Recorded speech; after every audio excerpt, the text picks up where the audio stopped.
I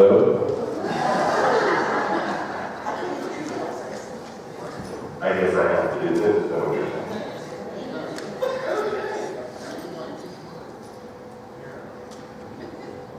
Whenever that happens, I'll go to Luke, I am your father. Some of you get that cultural reference. Okay. Where do I go from there? Oh, I know. Jack was out jogging. He was running on one of those trails that, well, at least I would have gone on. You see pictures of those places that are right along the mountainside that are truly beautiful, but some of us fear to tread. As he was running along the trail, he kind of passed a little bit too close to the edge, and suddenly he found himself slipping and sliding down with the cliff almost there. As he sort of topped the edge of the cliff, he reached out and he grabbed him. The only thing he could find was this sort of small, spindly branch. Well, it stopped his movement, his momentum, but he knew that he couldn't hang there for very long before it would pull out the roots. So he began to do the only thing he could do. He screamed, he cried, "Hello up there, can anybody hear me?" Several times he cried, and then in a moment there was a voice. "Yes, Jack, I can hear you." "You can hear me?" "Yes, Jack, I can hear you." "I can see you, Jack. Are you all right?" "Well, yes, but who are you and where are you? I can't see you." The voice said, "I am the Lord, Jack. I am everywhere." "The Lord? You mean your God?" "Well, that's me." "Oh, God, help me. I promise that if you get me down from here, if you save me, I will stop sinning. I will never do anything wrong again. I'll be a really good person. I'll give half of all my wealth to the church. I will serve you every day for the rest of my life, whatever you ask." The voice said with a little bit of a chuckle, "Easy on the promises, Jack. First, let's get you down, and then we'll discuss things from there." "I'll do anything, Lord. Just tell me what to do." "Okay, Jack, let go of the branch." "What? Did I hear you right?" "Yes. I said let go of the branch. Just trust me and let go." Well, there was a long pause. It probably seemed like an eternity to Jack, and if there had been others watching, they would have thought so too. As Jack thought over the offer, he finally made a decision. He yelled out in a loud voice, "Hello, hello, is there anybody else up there?" Well, isn't it like that? I mean, giving over control is one of the most difficult things we probably have to do. Whether it's to someone else or something else, even God, it's difficult for us to open our hands and release whatever it is we are holding on to. I mean, many of us struggle with being control freaks. We want everything in our power, our way. I mean, whether it's something as simple as who controls the TV remote, but I'm sure in most households that's not a simple thing. You know, what channel are you going to have? What are you going to watch? You know, what's the temperature in the room, in the house? How many blankets to put on the bed? Some of us have to have things a certain way in order for it to be just right. Now, if I were asking you to raise your hand, and I'm not going to do that, as to whether or not you were a control freak and you reached over and grabbed the hand of the person next to you because that was your opinion of them, then you really are the person who has trouble with wanting to be in control. I mean, most of us try and control our life.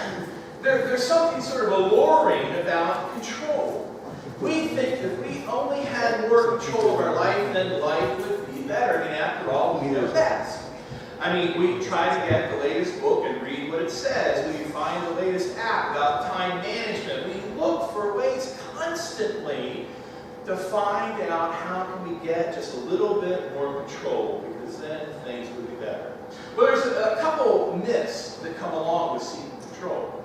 The first is that control equals security.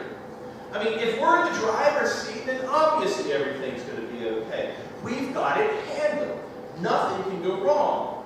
But the reality is, if you've ever driven in a car and been in an accident, no matter how careful you are sometimes, life happens. You think it's a green light, you drive through the green light, but somebody else decides that they had the green light. Or that yellow really doesn't mean slow down, but speed up. Or that a yield sign is always for the other guy and not you, and no matter what lane it's in. No matter how hard you try to think that control equals security, there's always something or something out there, seemingly right around the corner, coming from an unexpected direction, that causes us to lose that sense of security if we ever truly had it in the first place. The second most common myth is that control will bring certainty. I mean, let's be honest, as humans, we crave certainty. We want to know what tomorrow will bring. I mean, how many times this week did you look at the weather? Trying to figure out, would we or wouldn't we have Sunday morning?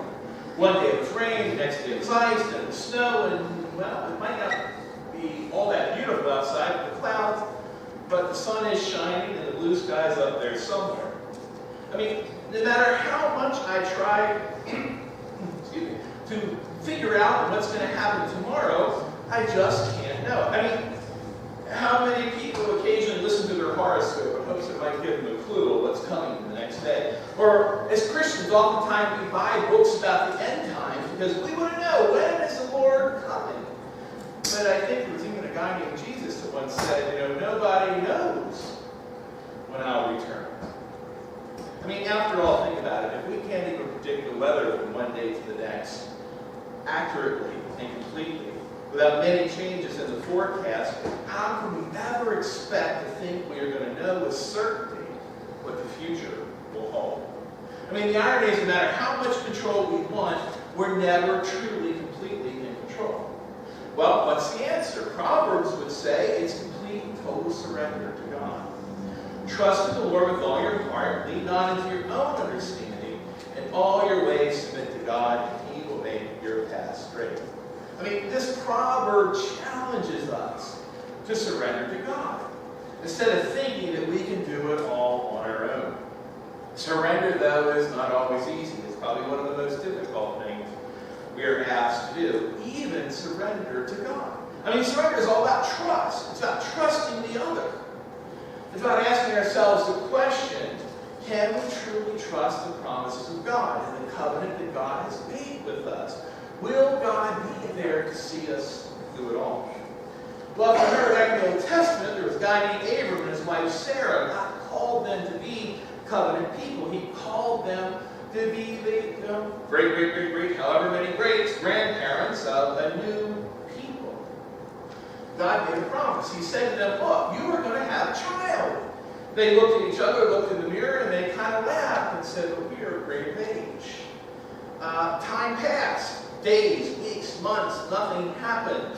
They were getting older and beginning to wonder, did they imagine this? Would God keep His promise? And so, if you remember the story, they decided to take control back from God. Sarah says to her husband, well, here's my servant Hagar. Have a child with her. Then at least there'll be somebody to carry on the line. They didn't wait, they didn't trust, so they did it themselves. They took control and came up with their own plan. But as it often happens when we try to control things ourselves, things didn't go as planned. In time, God gave Abram and Sarah their own son. And if you know the rest of the story, it wasn't long until, well, there was division and jealousy between the boys. Things did not go well. I mean, often that happens when we try to go it alone, we think we know best and we want to be in control. It often leads to chaos and confusion in our life, and even in the lives of others. I mean, what is it you're trying to control? I mean, see, that's really the first step. The first question we have to ask ourselves is, what is it we are trying to control in the first place? Is it our family, our friends, our children, our work, our relationships, our marriage, our finances? I mean, the list goes on of things that we try to control. Well, in order to determine what it is we need to surrender, here are 3 questions I think we need to consider. The first one is this. Is it worth my concern? I mean, is it worth our effort, our time, our energy? Is it important? Is it life-changing? Is it transformative? I mean, the reality is none of us can do everything. And so we need to decide what's most worthy of our concern. Is it something that we need to worry about? Is it something that we need to place our time and energy in? I mean, take our children. Yes, we would put them right at the top of the list. They are worthy of our concern. And yet, in many ways, we still have to surrender them to God.